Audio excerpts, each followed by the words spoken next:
Hi folks, this is all the fruit, and Singapore is known as Garden City. Actually, every park I've seen here I haven't regretted visiting it. Since every time I'm in Singapore I basically only visit parks and sometimes markets to find fruits. And here I'm at the East Bay Gardens. The gardens you can see across the bay from the gardens by the bay, which are on the west side of the bay. Oh, nice. Chico Sapote. Back there. Should have shown you this when I was closer. See those trees? See the little red dots on the tree? That's Rucam Masam or Flacourtia inermis.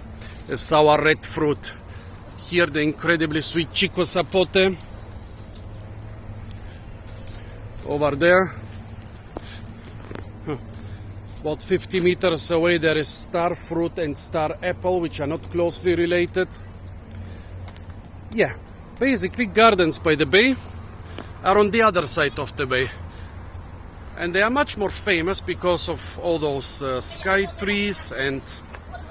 Wow, somebody carried a toddy palm fruit all the way to here. Ah no, there are more toddy palm fruits here. Well, Gardens by the Bay on the other side get millions of visitors every year because of the big greenhouses.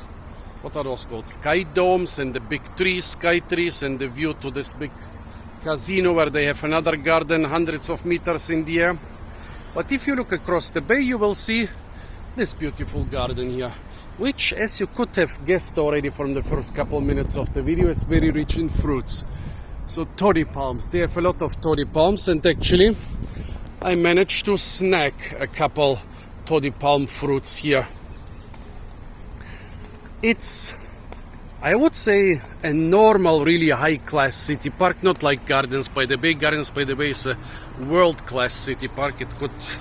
You could say it's maybe the best city park in the world, maybe most probably the most expensive city park in the world.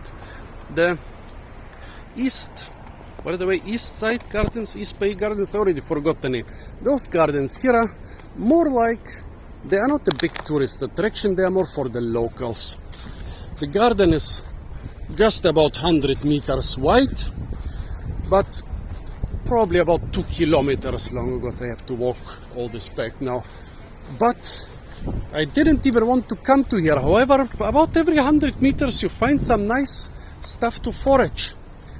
There are garcinias there are toddy palms, there is lepizantes, there is, like I showed you, Chico Sapote and Rucam Masam, also star fruit, star apple, so a lot of other things, terculia. If you are into fruit foraging, and if you have already experienced the hustle and bustle of Gardens by the Bay, they have a lot more edible fruit species, by the way. But if you have been there a couple of times, coming on this side, well, has a lot of advantages. You'll find other fruits. It's more peaceful.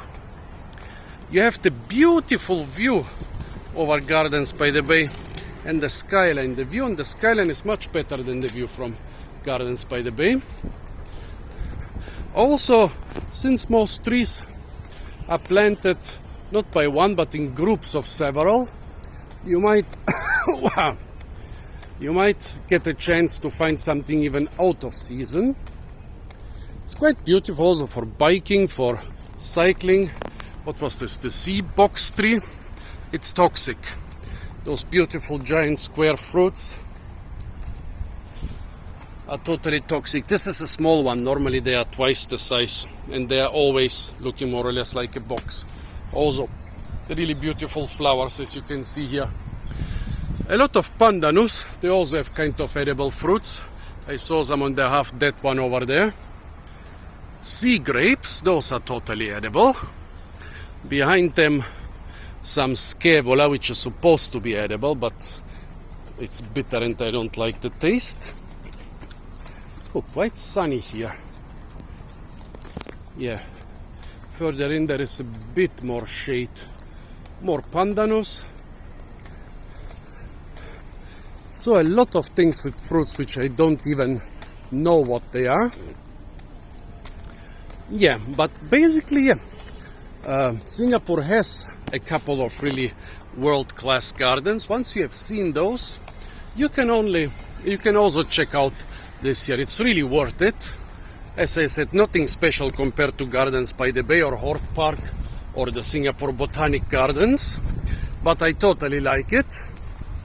Wasn't even sure I would walk to the end, but I did walk to the end, and I'm gonna walk back the almost 2 kilometers now. Definitely worth a visit, especially in the fruit season, I guess. Even bikes lying around. Well, I'm sure there is a good reason it's over there. So folks, stay tuned for a lot more fruit videos from the beautiful and incredibly fruit-rich city of Singapore. Of course, don't forget to like, share, comment, and subscribe.